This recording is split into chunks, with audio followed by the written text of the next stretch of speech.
打。太皇太后，您就饶了奴婢吧，奴婢知错了，奴婢以后再也不敢了。这样吧，哀家呢再给你一个机会，哀家出3个题目，你要是答对了，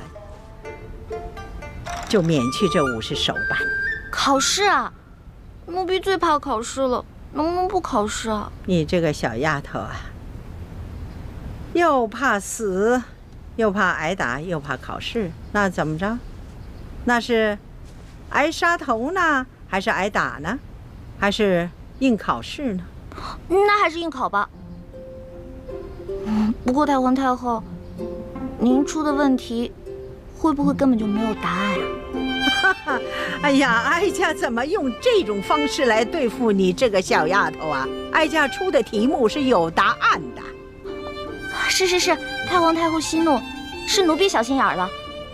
那请太皇太后出题吧。好，这第1道题呢，你要用一根绳子，把这块冰从这个碗里挪到那个碗里。这么简单啊？不简单，条件是不能用这根绳子拴住这块冰。那我可以用其他的东西帮忙吗？可以呀，但是只能用1只手，这只手呢还不能碰到那块冰。皇祖母，这也太难了吧？这只能用1只手，又不能接触这冰块，那怎么用这根线把这个冰块挪到那个碗里去啊？皇上啊，若是这丫头认输的话，哀家就让李总管给你做个演示。可是这50手板，你就着实的挨上了。皇祖母，这奕欢手上还有伤呢。那伤好了再打。皇祖母，这个奕欢要是实在办不到，能不能看在孙儿的面子上，给他换1道题啊？哀家是一再让步啊，已经给皇上足够的面子了。皇上，不用再替奴婢求情了，奴婢已经想到办法了。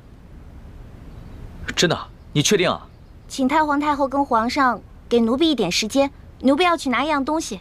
可以呀，不过你得快点儿，不然的话这块冰就化了。谢太皇太后，奴婢告退。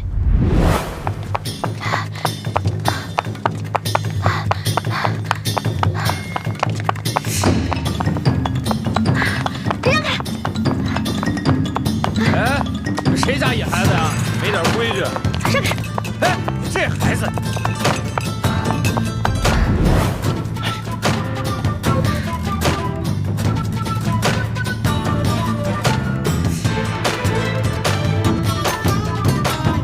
这丫头怎么还不回来？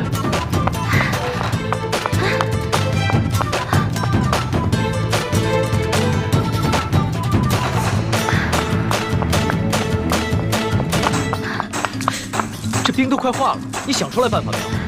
奴婢想到办法了。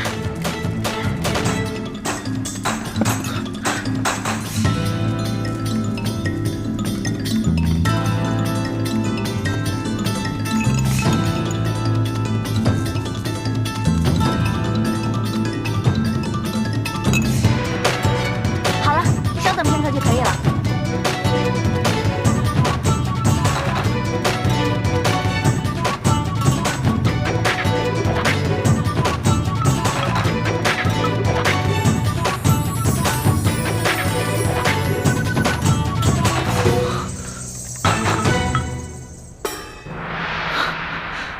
这丫头，没想到居然用这个法子。你这罐子里边装的什么东西啊？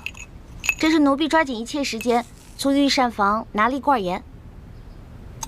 哦，朕明白了。朕以前学的功课里边也有这一门知识，只不过刚刚情急没有想起来。奕欢，想不到你还挺博学的。皇上千万别夸奴婢了。从小到大，奴婢不喜欢好好学习，但是什么都学，只会那么一点点，杂而不精，跟博学2字万万沾不上边儿。奴婢之所以知道这个办法，是因为小的时候，在冬天啊，奴婢喜欢跟自己的哥哥用盐水呢冻冰人儿，所以才知道这个法子的。好啊，小丫头，这第一道题就算你过关了。哀家接下来再考你第2道题。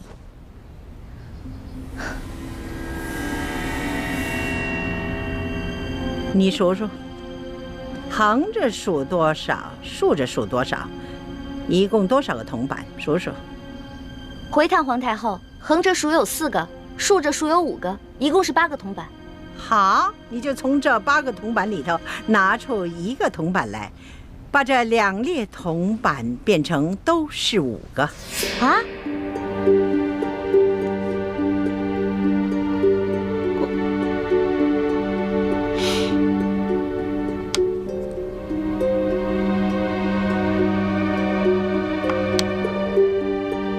可是这不对啊，横着就变成5，竖着变成4个了。哀家给你1炷香的功夫，你要是再猜不出来，那就算你输了。完了完了！小的时候，奴婢不想好好学习，老在师兄师姐面前捣乱，而师傅们总是吓唬我，把戒指高高举起，轻轻放下。啊，这下好了，以前没挨多少打，现在又全给补回来了。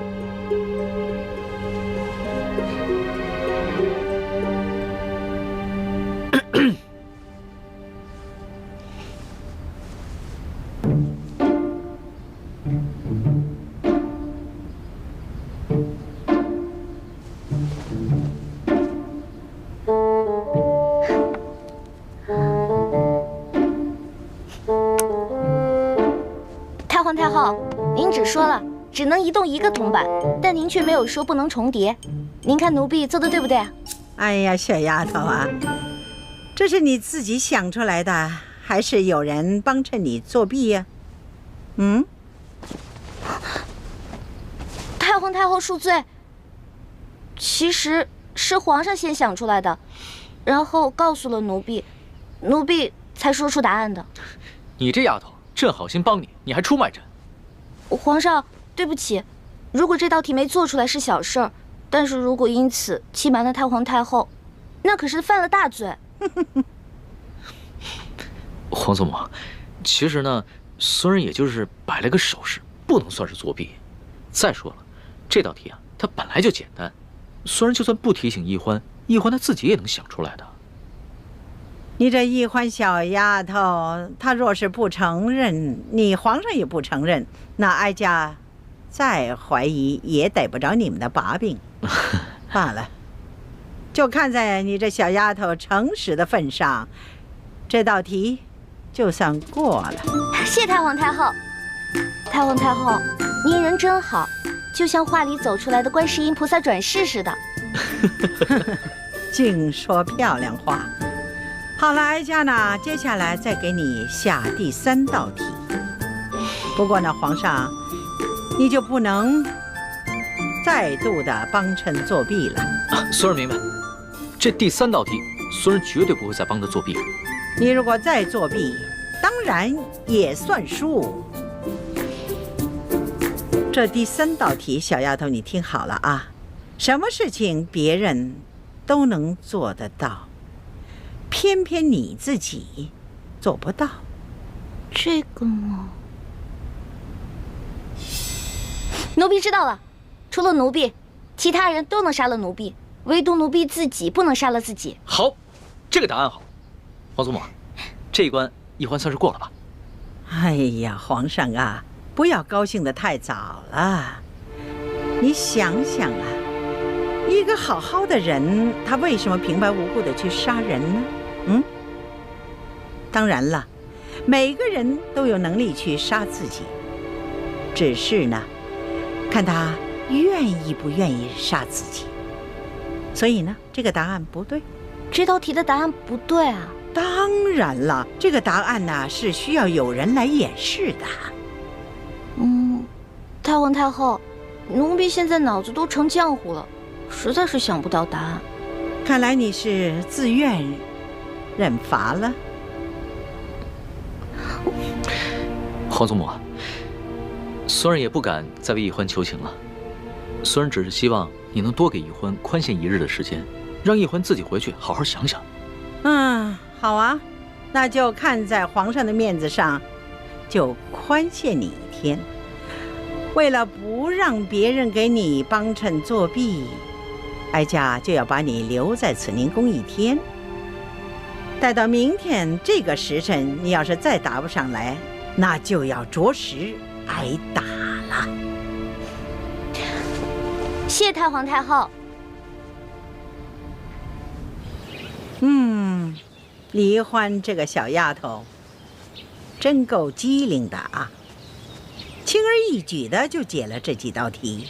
原本妾身出的第2道题是可以难住李奕欢的，如果不是皇上相助，只怕他早就输了。皇后不要这么想，即使是皇上没有相助，这李奕欢他也会答得出来的。只不过是呢，多花些时间罢了。幸好皇祖母出的第3道题把他难住了，就算他想了3天3夜，也未必想出答案。只是，又怕这一夜之隔，又有人给他送答案去了。只要皇后你知道哀家为什么出这3道题的目的，就可以了。为什么计较结果呢？如果这李奕欢没有想出这个答案来，作为皇后你该怎么做才会是最好的结果呢？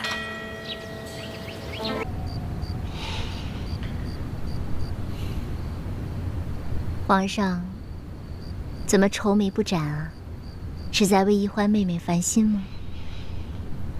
太皇太后出的最后一道考题实在是太难了，真想破了脑袋也想不出答案来。妾身想来想去，也想不出什么办法。哎，雪嬷嬷，你可有什么好的主意啊？老奴也想不出来。皇上不必发愁，这朝中人才济济，皇上何不暗中召集几位心腹大臣，共同商议一下，集思广益呢？说得对啊，婉心，这后宫之中，就属你最温柔体贴。别的嫔妃啊，都嫉妒奕欢，巴不得暗中盼着奕欢出事，只有你，才是真心实意的对他。妾身一来是为了帮皇上分忧，二来是真的喜欢奕欢妹妹。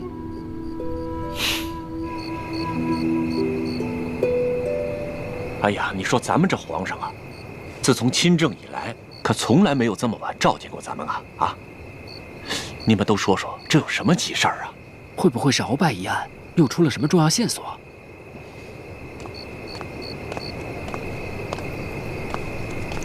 嘿，李太医，你也来了？哎，莫非是皇上他龙体欠安啊？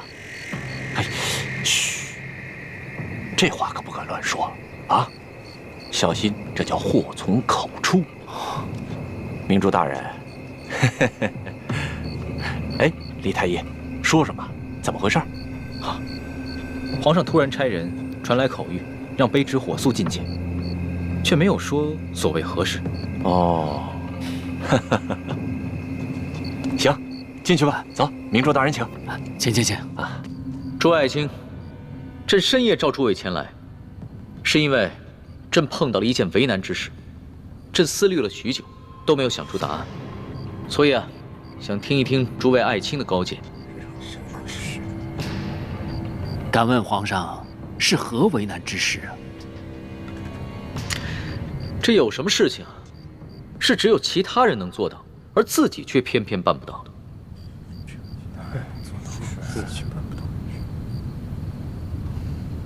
哦，原来皇上是为这样的事情在为难啊。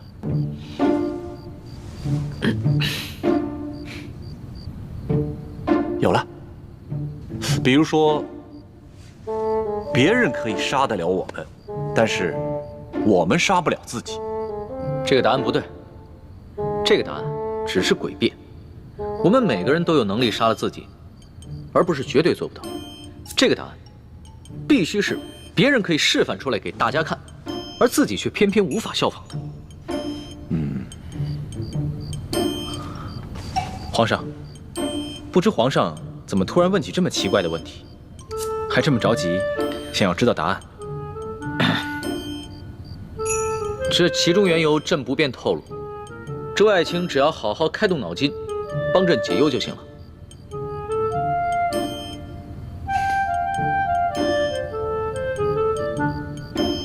有了，皇上。皇上，我们每个人都不能提着自己的头发，把自己从地面上提起来，但别人可以呀。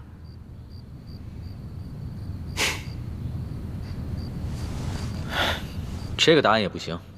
出题之人只怕会说，我们每个人只要轻轻一跳就可以离开地面，为何还要把自己的头发给提起来？所以啊，这个答案还是过不了关的。皇上，此等古怪刁钻的问题，实在是难有标准答案。究竟该怎么回答，完全要看出题的人是否在故意的刁难。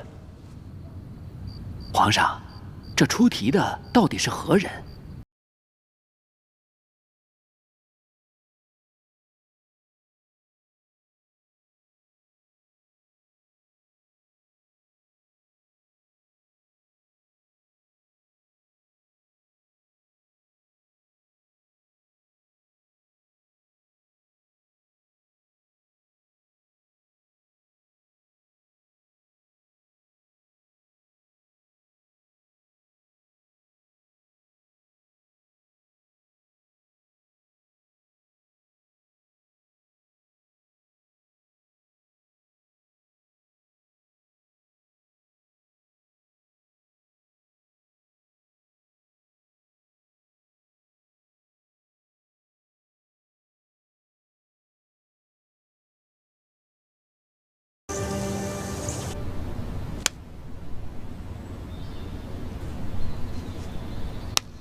太皇太后吉祥，皇上吉祥，皇后娘娘吉祥。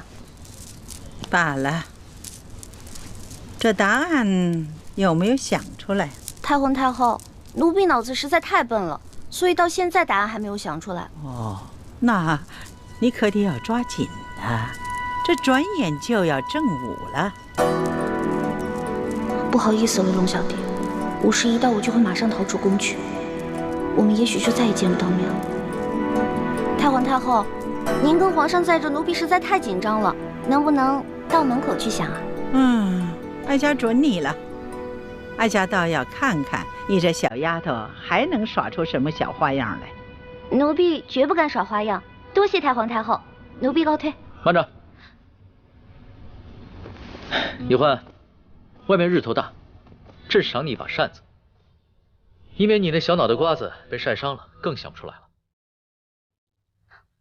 多谢皇。等等，那扇子上有皇上新题的字吧？拿给哀家看看。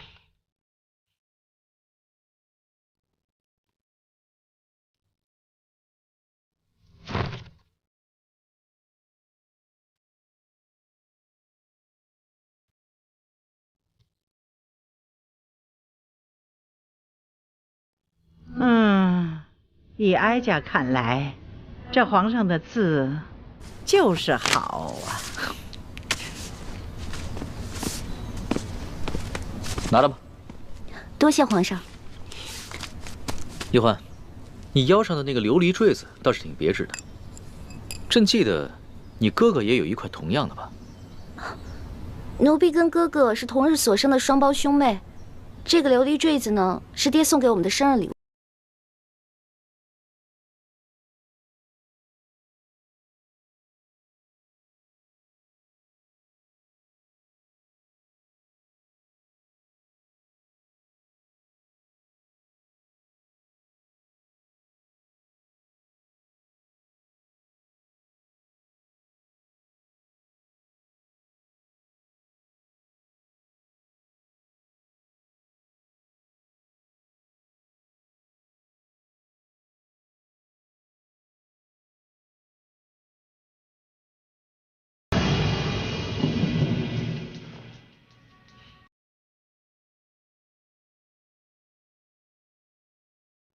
哎，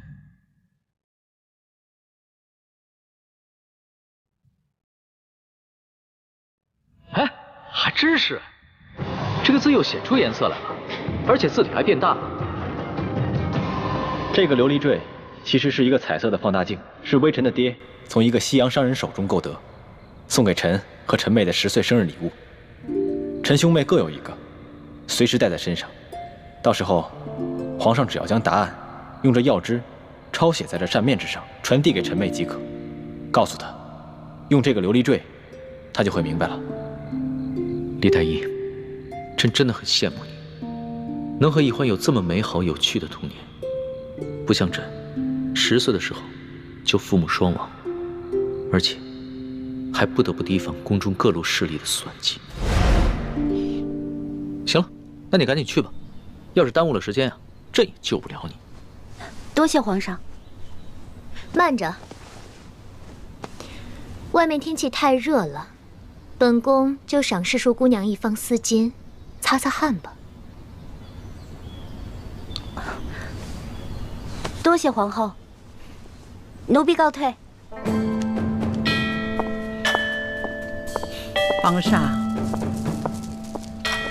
皇上好像一点不为这小丫头担心呢。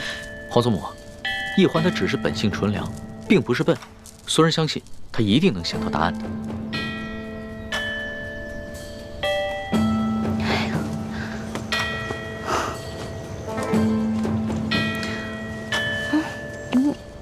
皇祖母小心。来，皇上，能不能叫2个人帮奴婢推下车啊？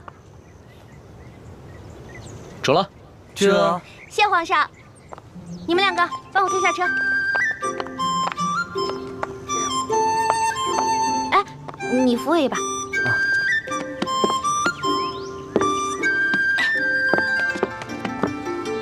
走吧。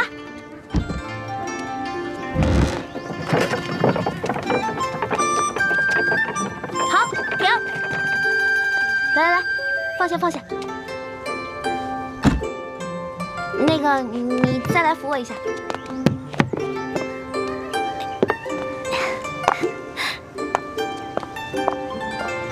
太后，您看啊，这只有推车的人才能推动这辆车，而乘车的人永远推不动这辆车。我说的对吗？好，这个答案妙。皇祖母啊，这个答案啊，不仅解了题，这好像还给我们所有人一个警示。这有些事啊，只有旁观者可为，而当局者永不可为。是啊，皇上你也应该明白了，这丫头可不像你说的那是个傻丫头，可是聪明着呢。你可不能当局者迷呀。皇祖母说的是，孙儿谨记皇祖母的教诲。真没想到，这个李易欢居然如此聪明。你赐给他的那个丝巾，最后看了吗？妾身昨晚在听到皇祖母的一番话后，将这第3道考题的答案画在了丝巾上。他先答出题后，才打开丝巾看到了答案。你果真聪明，哀家一点你就通啊！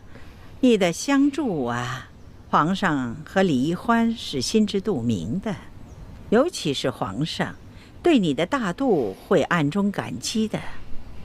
皇后啊，只是个名分，你必须攥住皇上的心，你的地位方能稳固。多谢皇祖母提点。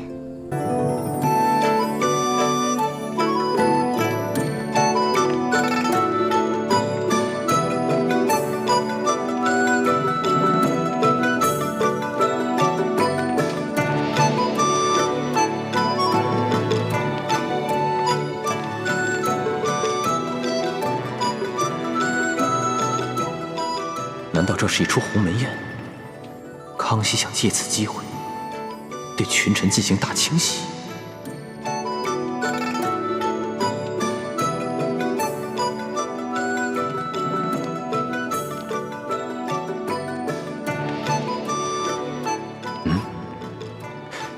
这个御花园中必定埋伏了大量的兵士，我怎么没有听到半点异常响动？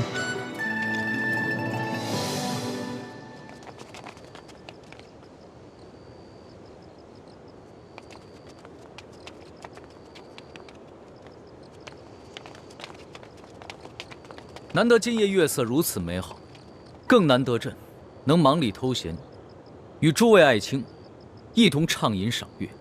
诸位爱卿，一同陪朕共饮一杯吧。谢皇上恩典。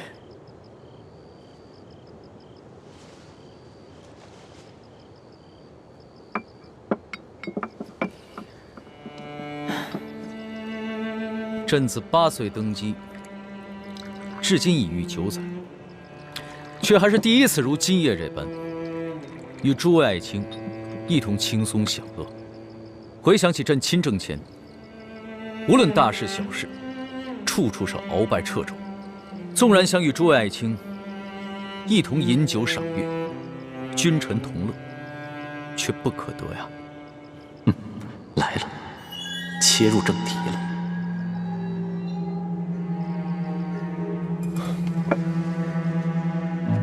皇上，奴才恭贺皇上，铲除权奸，重振朝纲。奴才恭贺皇上，皇上万岁万岁万万岁！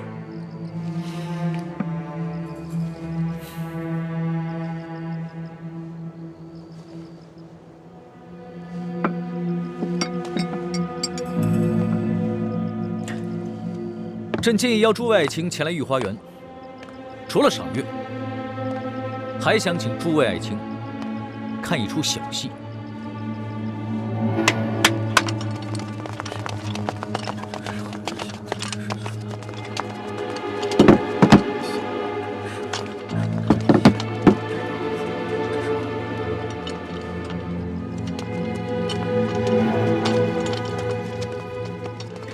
这2个箱子是朕从鳌拜府上的一个密室中搜得。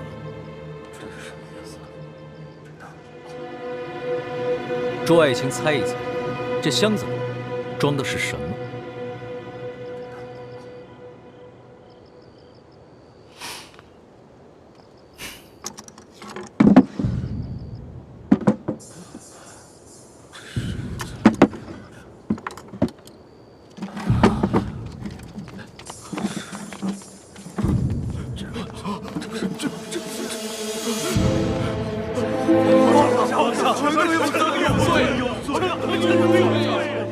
诸位爱卿，这是做什么？这2箱文书今日下午才从鳌拜府中搜得，朕到现在还一封都未曾打开过。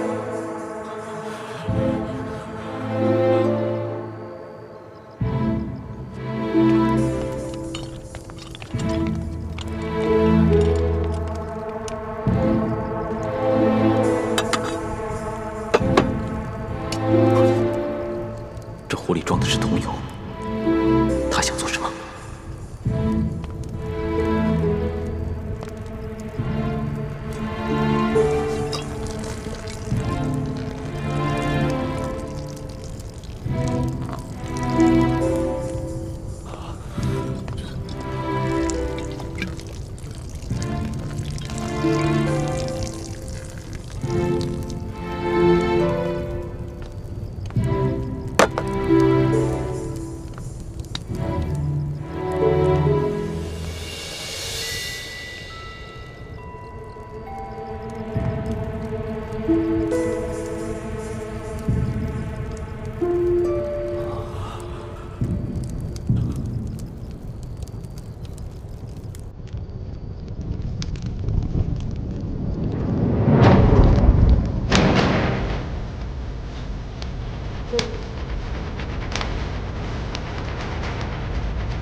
今儿个，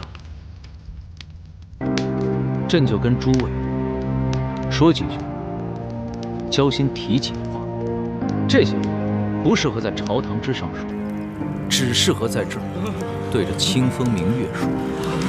臣等恭听圣谕。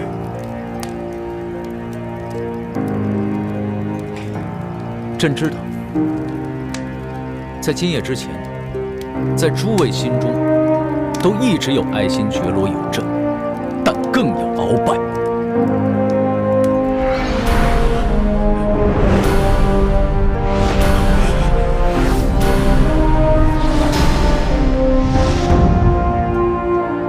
朕不怪你，鳌拜把持朝政多年，诸位若是不明哲保身的话，只怕就像苏克萨哈一样，落得个身死族灭的下场。你们委曲求全，也算是为我大清保存了实力，所以朕既往不咎。但自今夜始，诸位心中就只能有爱新觉罗，只能有朕。皇上圣明，皇上万岁万岁万万岁！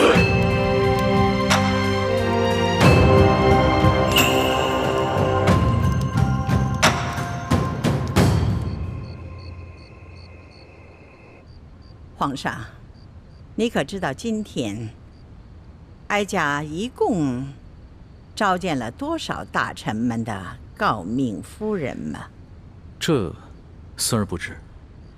从上午到下午，这慈宁宫就不得清静了。来看望哀家的这些诰命夫人多达40余人呢。有一些人还有一些要求，都被哀家给回绝了。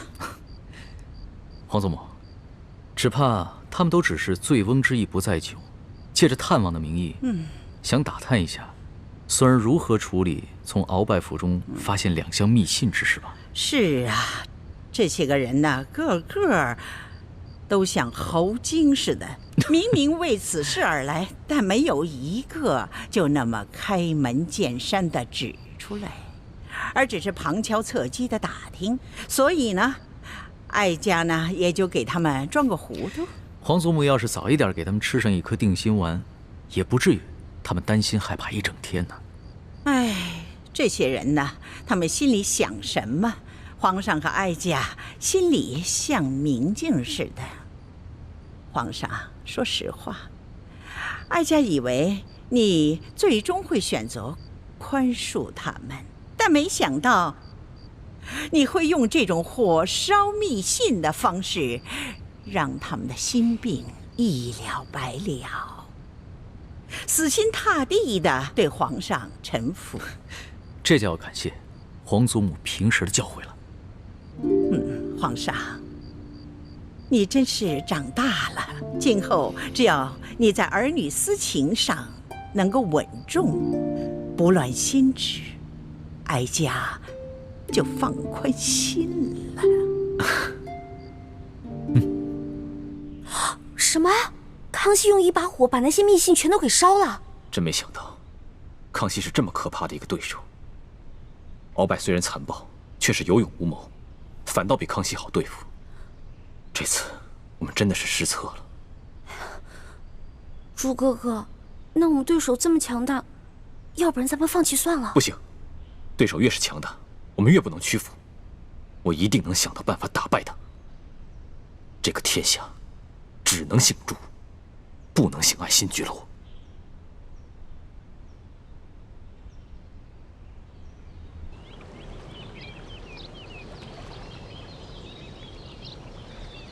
玄烨，你个无知小儿！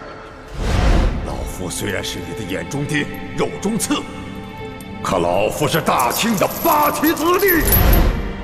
你我之间的君臣矛盾，不会动摇大清的根基。而那个李氏兄妹，他们不一样，他们来历不明，行为诡异，说不定就是那反清联盟的余孽。玄烨小儿，你果真是一个没有出息的君王。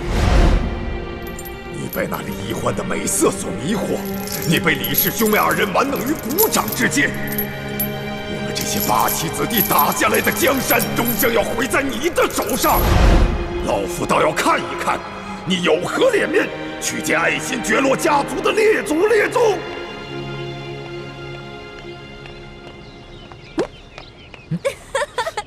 在这儿呢。龙小弟，你干嘛呢？一个人看着前面发呆。朕就是想起来那一日探监，鳌拜所说的话。鳌拜说什么了？他说啊，其实早在朕行动之前，他就已经知晓了朕的计划。有人向他泄了密。泄密？谁会跟他泄密啊？他说这个人就是你哥哥。怎么可能啊！鳌拜这个人啊，这个时候还不忘挑拨离间，真讨厌。龙小弟，你不会上他的当信了吧？臣有那么笨吗？那就好。我呀，本来是鳌拜精心安插的一颗棋子，他一边用大补丸威胁我，一边又假惺惺的让我做他的干女儿，软硬兼施。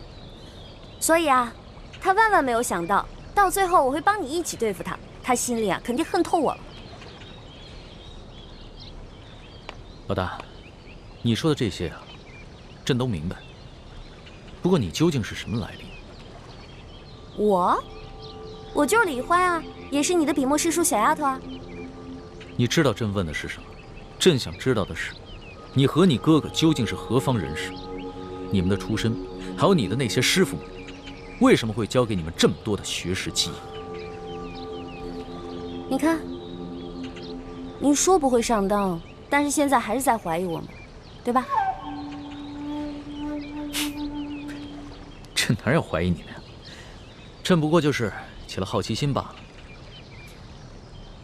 龙小弟啊，你不知道，我们这些跑江湖的呢，有跑江湖的规矩，尤其是我那些师傅们，都是不愿意做官的隐士。师门有师门的规矩，我不能透露。我要讲细腻，但同时，我又不想骗你。这样吧，如果你相信我们兄妹，那我们就留在宫里，为你效力；但如果你不相信我们兄妹的话，那我们就离开紫禁城，再也不出现在你面前，可以了吧？老大，朕不过就是随口问问，你要是不愿意回答就算了。用人不疑，疑人不用，朕自然是相信你们兄妹的。这鳌拜啊，本就在宫中安插了许多奸细，极有可能是上次给朕下毒的那个内侍向鳌拜透露了秘密。鳌拜不过是想嫁祸到你们兄妹身上罢了。你放心吧，朕一定不会中了鳌拜的挑拨离间之计的。还是你大气。老大，你的手伤还没好，这段时间啊，你就好好待在永乐斋休息吧。这山西大旱，朕还要忙着处理赈灾的事宜，还要清理鳌拜的余党，所以可能就没那么多时间陪你了。我知道了。今天康熙盘问你我的身世，显然是听了鳌拜之言，对你我已经起了防备之心。所以你以后一定要谨言慎行，千万别露出破绽。你不要幼稚地认为他真的会把你当成是老大，当成是朋友。可是龙小弟他说了，疑人不用，用人不疑，他是相信我们兄妹的。这话也就只有你会信。康熙8岁登基，在这风云诡谲的皇宫当中能够顺利长大，如今又不动声色地收拾了鳌拜，他的城府之深，远非你我可以想象。他对你我好，就像我们对他好一样，不过是为了利用而已。小师妹，大师兄说的对啊，虽然你是冰雪聪明的孩子，可是也太容易轻信别人了。你忘了康熙以前是怎么骗你的？薛姐姐，没想到他身为皇上，居然撒那么荒唐的谎。皇帝就不会撒谎了吗？皇帝是全天下最会撒谎的人，否则如何骗得所有人都臣服于他呢？龙小弟，你对我真的也只有谎言和利用吗？所图，臣在。奕欢不肯告诉朕他的来历，你怎么看？好，回皇上的话，像奴才和明珠这样的大臣府中，都养着一些幕僚人士，其中也不乏有一些江湖上的能人异士。这些人从来对师承来历不肯明言，显得高深莫测。这可能也是他们江湖人士的一种潜在的规矩吧。奴才也从来都很少刨根问底，只是择其长处而用之，择其短处而易之。你说的有道理。正所谓英雄不问出处，全看用人之主如何驾驭。是啊，皇上，您说的是。易欢能坦然直言，也总好过他编一些谎话来骗朕，对吧？是啊，皇上，奴才以为这鳌拜所说的话，用意都是挑拨离间。李氏兄妹是否有异心，那日久自可见人心。以皇上您的圣明，那是一定会察觉得到的，而且奴才也会悄悄地在暗中注意着他们。好。对了，鳌拜所言，只能你与朕二人知晓，切不可外泄，尤其不能让太皇太后知道了，更不能让李氏兄妹察觉，明白吗？这，奴才明白。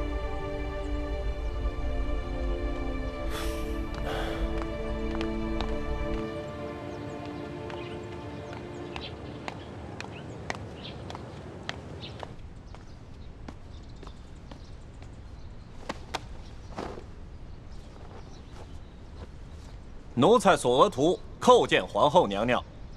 索大人不必多礼，平身吧。谢皇后娘娘。你们都下去吧。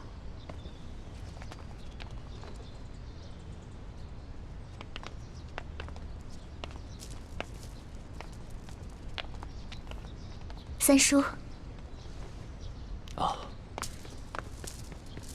三叔，那个李易欢究竟是什么来头？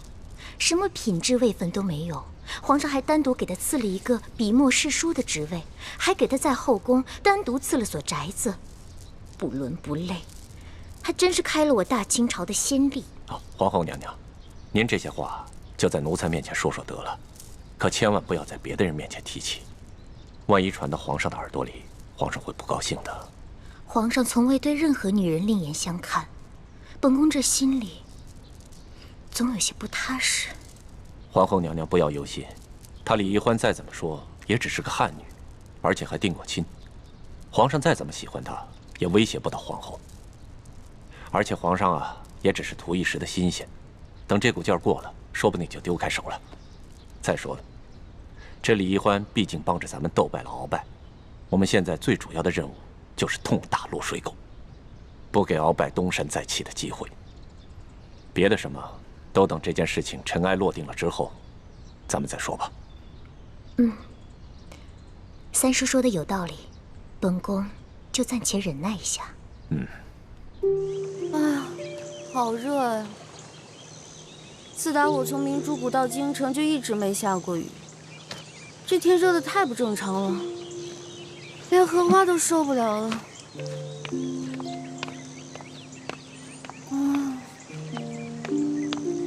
师叔姑娘，原来你在这儿啊！皇上啊，宣你去用膳呢。最近山西直隶两省大旱，后宫已经多日不沾荤了。皇上为了潜心祈雨，也好久没有开荤了，让我去用膳。难道皇上准备了什么好吃的，叫我悄悄过去打牙祭？师叔姑娘，这可是连皇后都没有得到过的恩宠。看来皇上对你还真是与众不同。谢谢李公公，让我去吃好吃的啦！快去快去！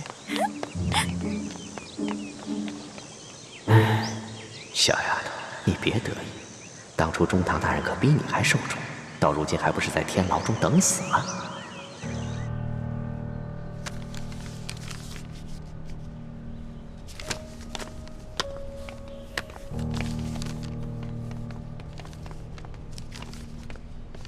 皇上，侍书姑娘来了。皇上，奴婢给皇上请安了。这些天是不是馋坏了？过来吧，看朕给你准备什么好吃的。哇，烤鸭！哇，哈喇子都快流下来了。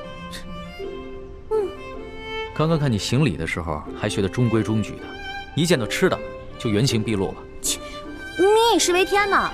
皇上前段时间下旨，这后宫啊，除了太皇太后还有几位老太妃以外，其他人饮食都要撤去金银器皿，直到上天垂怜降下甘霖。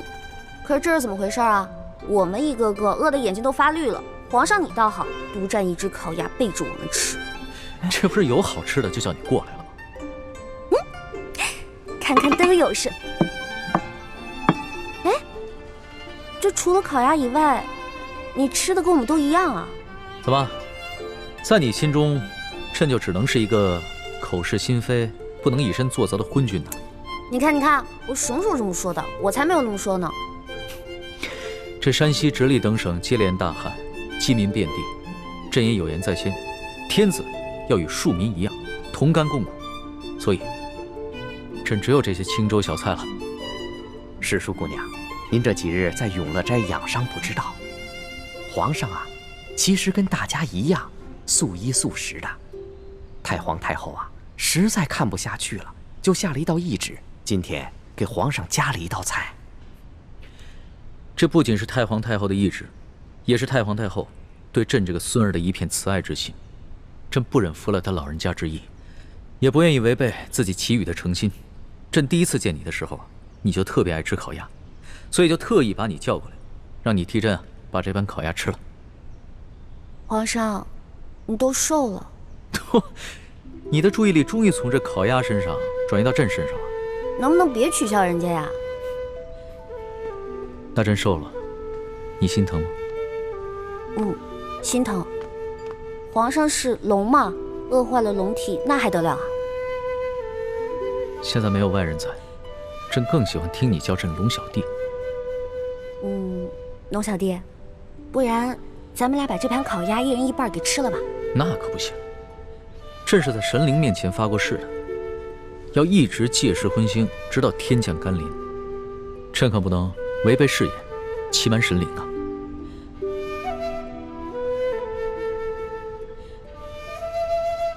你一直看着朕做什么？朕的脸上有花吗？我只是觉得，龙小弟，其实你长得也挺好看的。是吗？朕第一次见你的时候，你就一直说朕什么暴君啊、昏君啊，还是什么全天下女人最不值得爱的男人。难得破天荒你还夸了朕一次啊！龙小弟啊，其实我觉得吧，这降不降雨跟吃不吃烤鸭完全没有关系。我也不是特别相信神灵，可是我跟你是结拜兄弟，那就要同甘共苦。既然你不吃烤鸭，那我也不吃，我跟你一起守信，对神灵的誓言。真不吃？当然了，这么看不起我呀？你以为我就是个贪吃的小馋猫吗？好好好，是小弟小看了老大了。那老大就陪着小弟一起吃这些清粥小菜吧。不过我得把这盘烤鸭搬远一点，要不然我看着心里太痒痒了。龙小弟啊，你说现在山西干旱是最严重的，咱们在这儿节衣缩食的也没什么用吧？所以啊，朕已经命了山西巡抚刘德昭建驿馆安顿灾民，开官仓赈灾。朝廷呢也拨了一些赈灾银两，还令地方官每隔10里打一口深井，帮灾民抗旱。记得我12岁那年，家乡闹旱，也是到了秋天颗粒无收。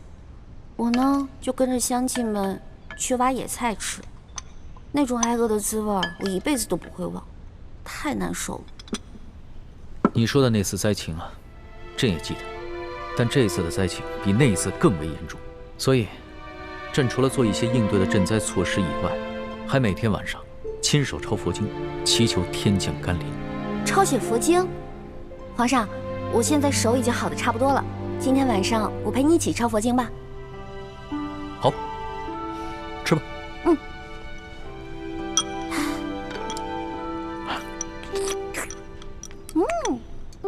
好吃。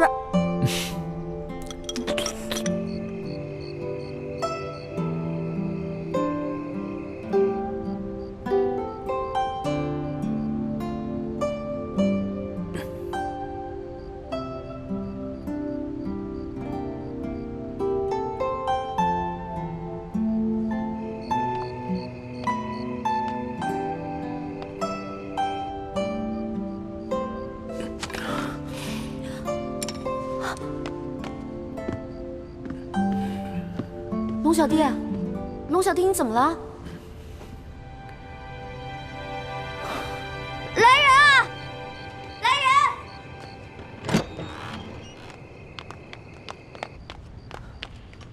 皇上怎么了？哎，这手怎么了？皇上，您可要保重龙体呀！世淑姑娘，您快劝劝皇上吧。皇上他说，天下大旱，这都是他的过错，他要责罚自己。您看他抄的这些佛经，那都用的不是墨，都是用自己的龙血呀。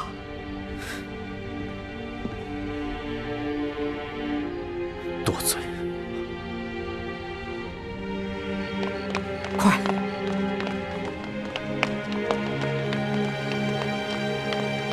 快点！李公公，李太医。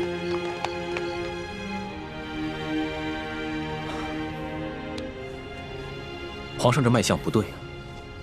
虽说皇上日理万机，劳累过度，近段时间饮食又过于清淡，但也不至于如此虚弱呀。皇上以血代墨抄写佛经，都抄了那么大卷了，身体自然而然就衰落下去了。原来是这样。皇上，千万要保重龙体。微臣先给皇上开几副补气养血的方子，皇上自己也得多注意，要多进饮食，多休息。这时候谁劝都没用，除非老天爷降雨了。好了，朕没事了。这件事情一定要守口如瓶，千万不能让太皇太后知道。皇上，我收回之前的话，您是一个好皇帝。李太医，你赶紧去给皇上煎药吧。微臣告退。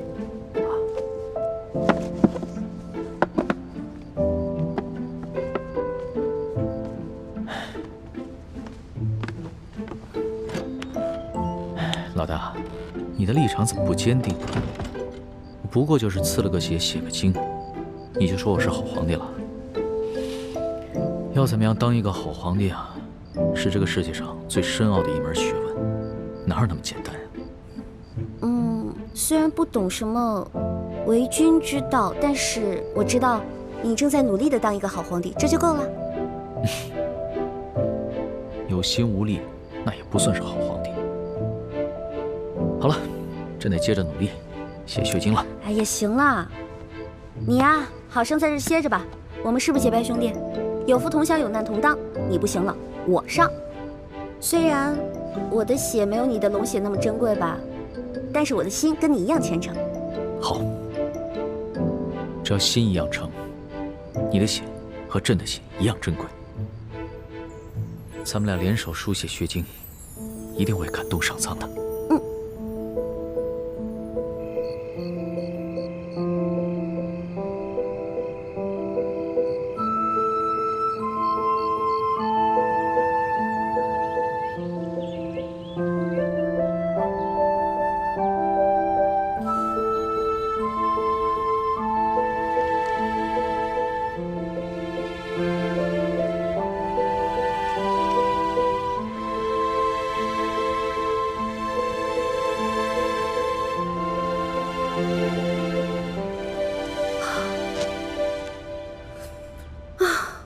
终于写完了，大功告成。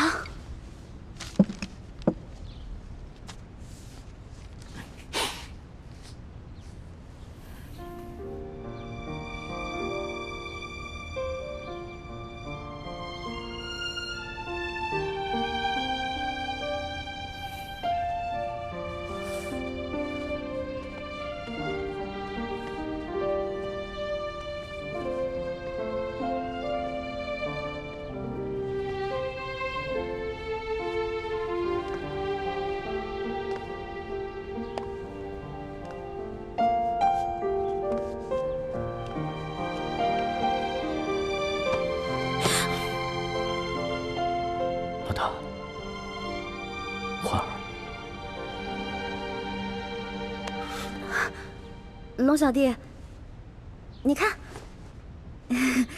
我用血抄的，全都抄完了。你要怎么奖励我啊？朕把自己赏给你，好不好？你看你又在乱说话了。我们现在是在祈雨，神灵看到这样，该觉得你不诚心了。那就看看你抄的佛经吧。嗯。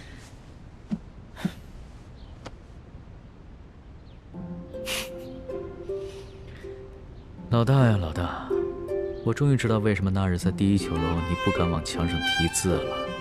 论到这个书法呀，你还是得多跟朕这个小弟学一学。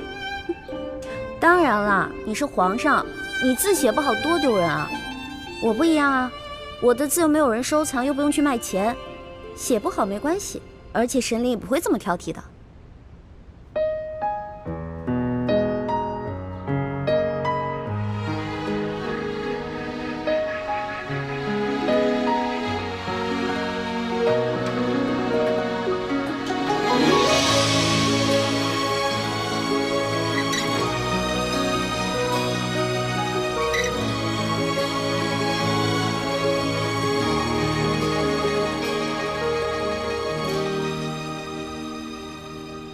清晨的风吹入花，落入尘世的繁华。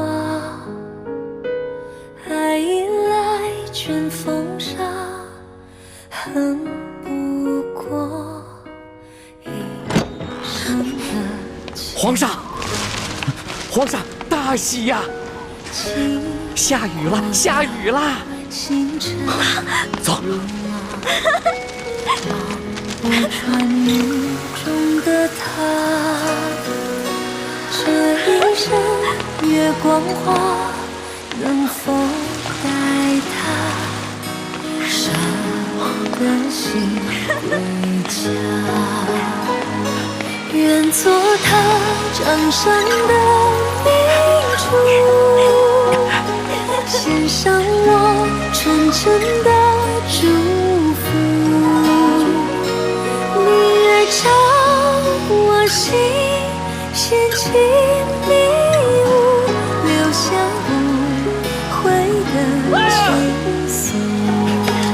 一会儿，上苍一定是听到朕的心声了，一定是咱们的血书佛经，一定是这些感动了上苍。朕要谢谢你，这么大的雨，百姓们有救了，我大清的子民有救了。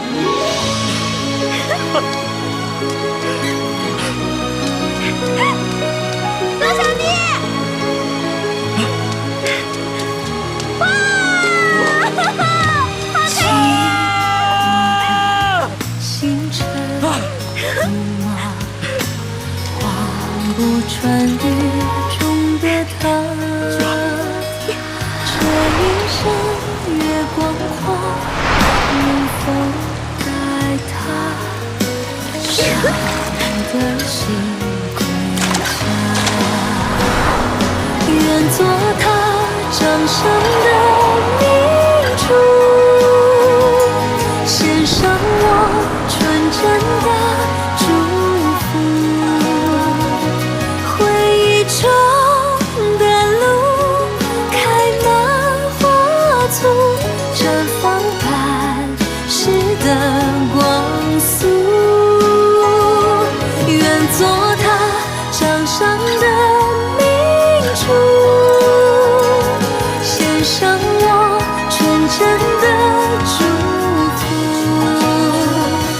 明月照我心，掀起迷雾，留下不悔的情愫。愿做他掌上的明珠，献上我纯真的祝福。回忆中的路开满花簇，绽放半龙小弟，这个送给你，感谢你为天下的黎民苍生做的努力。是的。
勉强我的。你不是已经对朕的意见改观了吗？为什么还如此排斥朕？我承认你是好皇帝，可是我依然觉得，皇上是天底下最不值得女人爱的男人。就因为你的青梅竹马，他要是再也不回来了，他要是在外面娶了别的女人呢？他不会的。你就那么相信他？这跟信不信他没有关系。就算没有他，我们两个之间也不可能。如果现在你面前的不是皇上，只是你的结拜小弟龙三，你还能接受朕吗？只要你还在这紫禁城里，只要你还黄袍加身，只要你还有着东西12宫的嫔妃，你依然是皇上。我不愿意和许许多多的女人共享一个爱人。好，既然在你心中朕永远支持皇上，那朕现在就下旨要你陪朕。皇上，你平时不是挺稳重的吗？什么时候变得这么小孩子气啊？你不是说过要当好皇帝吗？好皇帝怎么能抢有妇之夫呢？朕现在不想当什么好皇帝了，只想当一个好色的昏君。皇上，皇上！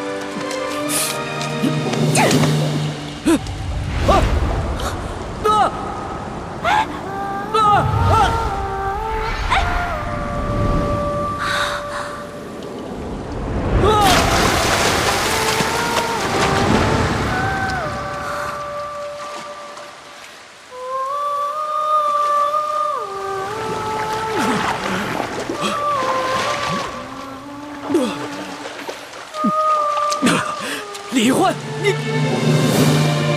皇上，奴婢又冒犯龙威了，请皇上恕罪。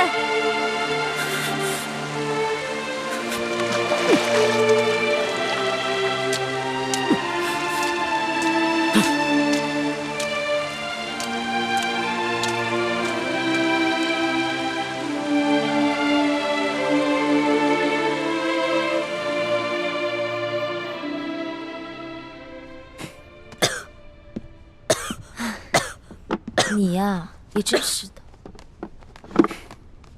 怎么样，得了风寒了吧？谁叫你昨个那么得意忘形的？我怎么得意忘形了？你以为康熙真的是真龙天子？你抱着他，还能遮风挡雨、驱寒取暖？昨天那是误会嘛。好不容易下雨了，当时龙小弟特别兴奋，所以他一抱我，我怎么忍心推？